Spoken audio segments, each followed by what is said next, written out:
Shalom salam podcast Eksposisi M116. Kita akan belajar apa kata Alkitab mengenai kreasi versus evolusi. Artikel ini tidak bermaksud mengenakan argumentasi ilmiah dalam perdebatan kreasi dan evolusi. Jikalau Anda ingin memperoleh argumentasi ilmiah mengenai kreasi atau melawan evolusi, kami sangat merekomendasikan tentang Answer in Genesis dan Institute Creation Research. Tujuan dari artikel ini adalah untuk menjelaskan mengapa menurut Alkitab bisa ada perdebatan kreasi dan evolusi. Roma 1 ayat 25 menyatakan, sebab mereka menggantikan kebenaran Allah dengan dusta dan memuja dan menyembah makhluk dengan melupakan penciptanya yang harus dipuji selama-lamanya. Amin.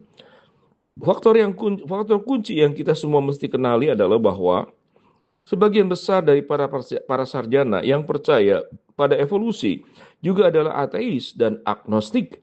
Ada beberapa yang berpegang pada semacam evolusi teistik, dan yang lainnya berpegang pada pandangan deistik mengenai Allah. Allah ada, tapi tidak terlibat dalam urusan dunia, segala sesuatu terjadi menurut hukum alam. Ada beberapa yang dengan tulus dan jujur menganalisa data yang ada dan tiba pada kesimpulan bahwa evolusi lebih cocok dengan data yang ada. Namun demikian, ini hanya mewakili sebagian kecil dari para sarjana yang mendukung evolusi. Sebagian besar dari para sarjana evolusi berpegang pada hidup berevolusi sama sekali tanpa intervensi apapun dari kuasa yang lebih tinggi. Berdasarkan definisinya, evolusi adalah ilmu pengetahuan yang bersifat naturalistik. Kata ateisme itu benar. Pasti ada penjelasan dan mengenai bagaimana alam semesta dan hidup bisa ada. Sekalipun beberapa bentuk evolusi telah dipercaya oleh orang sebelum zaman Charles Darwin. Darwin adalah orang pertama yang mengembangkan model yang masuk akal mengenai bagaimana terjadinya evolusi. Seleksi alam. Darwin dulunya menyebut dirinya sebagai orang Kristen, namun di kemudian hari dia menyangkal iman Kristennya dan keberadaan Tuhan karena beberapa tragedi yang terjadi dalam kehidupannya. Evolusi diciptakan oleh seorang ateis. Tujuan tujuan Darwin bahwa bukan untuk menyangkal keberadaan Tuhan, namun itu adalah salah satu hasil dari teori evolusi. Evolusi memampukan ateisme.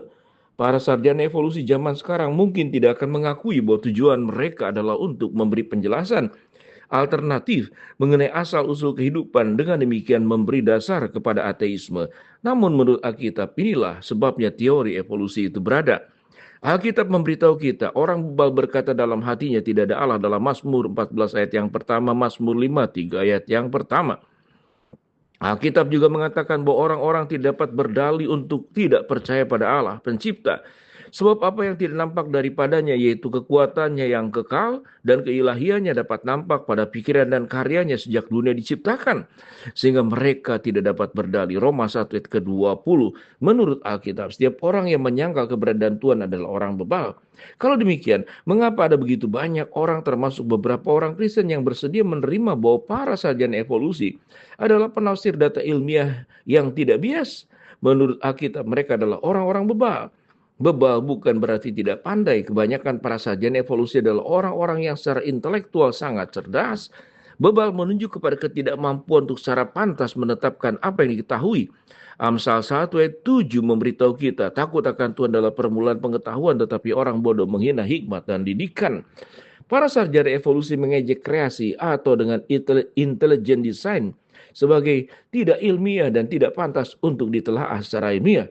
Menurut mereka, untuk dapat dianggap sebagai sains, maka sesuatu itu harus dapat diamati dan diuji, harus alamiah. Secara definisi kreasi adalah supranatural Allah, dan hal-hal supranatural tidak dapat diamati dan diuji. Demikian di alasan mereka.